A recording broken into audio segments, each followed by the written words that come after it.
दोस्तों, आज की कहानी है सास को अपनी गलती का एहसास। राधा जी एक आम मध्यवर्गीय परिवार की मुखिया थी। वे अपने बेटे शुभम और बहू मनीषा के साथ रहती थी।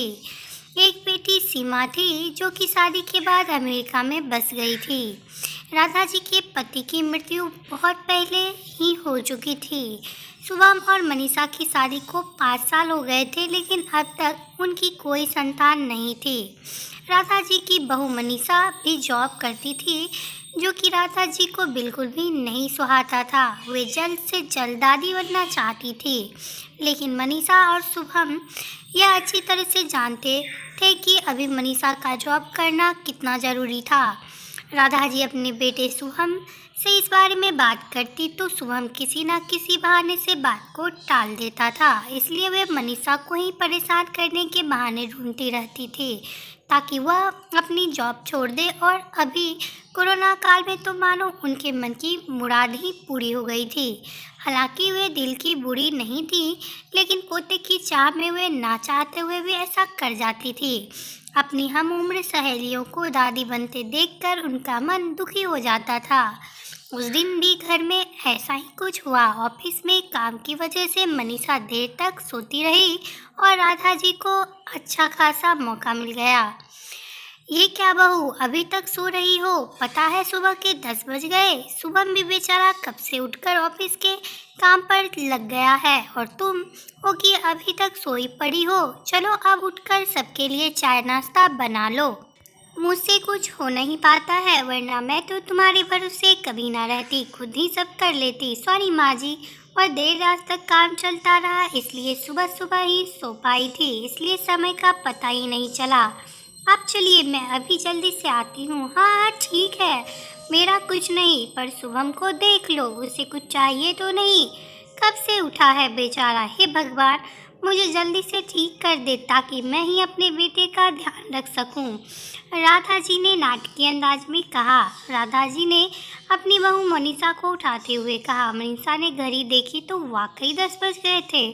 आज उसकी आँख कैसे नहीं खुली। वह जल्दी जल्दी अपने काम निपटा कर हॉल में आई तो शुभम अपने लैपटॉप के साथ ऑफिस के काम कर रहा था। उसने किचन में जाकर चाय नाश्ता बनाया और फिर रात के बर्तन साफ किए और झाड़ू पोछा करके नहाने चली गई। दरअसल कोरोना वायरस की बढ़ती बीमारी की वजह से शहर में पूरी तरह लॉकडाउन किया गया था, इसलिए काम वाली बाई भी नहीं आ रही थी। मनीषा खुद एक इंटरनेशनल कंपनी में काम करती थी। उसका ऑफिस टाइम निश्चित नहीं होता था, अधिकतर उसे रात में देर तक काम करना होता था। कल भी उसका काम देर रात तक चलता रहा, इसलिए वह देर तक सोती रही। मनीषा नहाकर आई तो देखा कि उसकी सास अपने कमरे में अपनी सहेली से फोन पर बात कर रही थी। बातचीत में अपना नाम सुनकर मनीषा सास की बात सुनने लगी। अरे शारदा, तुम भी अपनी बहू को ज़्यादा सर पर मत बैठाओ। बहू को ज़्यादा उड़ने दोगी तो कल को अपनी नौकरी के चक्कर में वह तुम्हें ही घर की नौकरानी बनाकर छोड़ेगी। मैं तो भाई शुरू से ही मनीषा के नौकरी करने के खिलाफ थी। अब करे नौकरी शौक से, पर साथ साथ घर के काम भी करे। मैं तो बदन दर्द का बहाना बनाकर बैठ जाती हूँ, नहीं तो सारे काम का बोझ मेरे सिर पर आ गिरता। मैं कोई मुफ्त की नौकरानी थोड़ी ही हूँ। मैं तो कहती हूँ तुम भी यही किया करो। सास की बात सुनकर मनीषा की आंखों में आंसू आ गए। और जिस सास को बीमार समझकर उनकी दिन रात सेवा करती है, उन्हें एक गिलास तक पानी उठाने नहीं देती है, सारा दिन घर का और रात को ऑफिस का काम करके थकान से चूर होकर भी उफ तक नहीं करती, उसका यह फल मिला है। उसे माना वे मेरी नौकरी के खिलाफ है, मगर यदि घर की किस्त नहीं होती तो वह भी कभी नौकरी नहीं करती। शुभम का बोझ कम करने के लिए ही तो वह नौकरी कर रही थी। खैर, अभी के मुश्किल समय में वह सास से किसी भी बात पर बहस नहीं करना चाहती थी जिससे घर का माहौल खराब हो, इसलिए वह उनकी बात को नज़रअंदाज करके वहाँ से चली गई।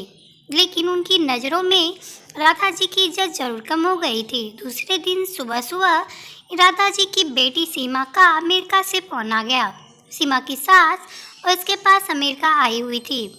आदत के अनुसार राधा जी ने जैसे ही सीमा की सास की बुराई करनी चाहिए, वैसे ही सीमा ने उन्हें डपट दिया।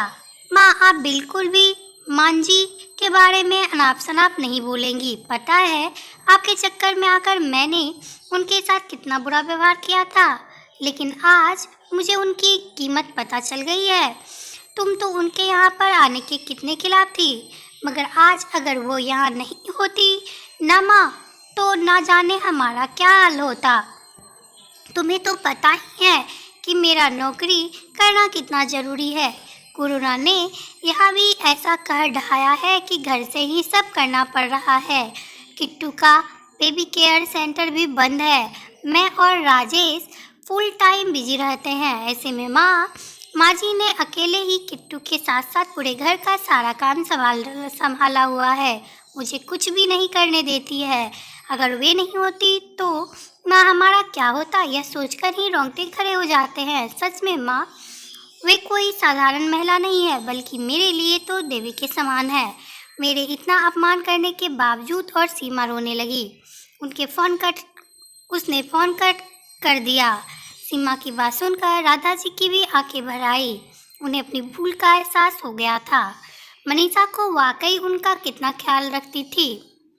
उनकी कड़वी से कड़वी बात का भी बुरा नहीं मानती है, उल्टे जवाब भी नहीं देती है। वाकई अभी का समय तो एक दूसरे को हौसला देने का है, सारे गिले शिकवे बुलाकर एक दूसरे की मदद करने का है।